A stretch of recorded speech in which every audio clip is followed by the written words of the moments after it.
Justin, gusto pala makausap ng mami mo. I'm sorry, Justine. Aalis na ako. Wait. Ang susunod na programa ay rated PG.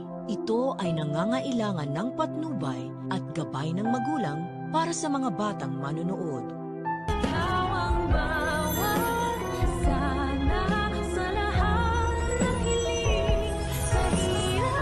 Nandyan pa si Sir Pepe. Gagaling siya.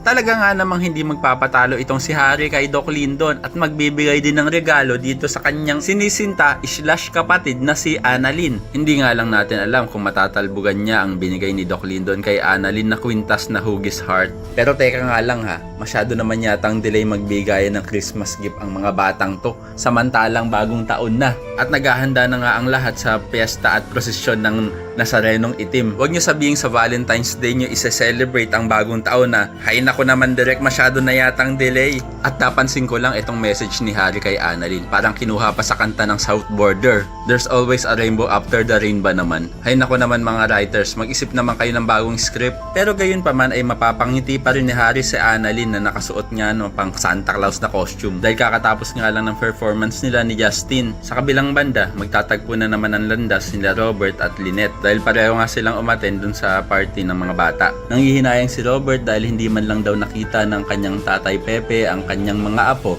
na sila Justin at Annalyn na magkasama. Pero ang paalala ni Lynette kay Robert na hindi pa naman daw patay si Lolo Pepe, kaya naman may pag-asa pa rin makita niya ang kanyang mga apo. Pero parang nawawala ng pag-asa itong si Robert at sasabihin niya kung paano daw kung hindi na magising ang kanyang tatay. Samantala, nang makita naman ni Justin ang kanyang nanay Giselle dun sa venue ay parang papaalisin niya pa ito.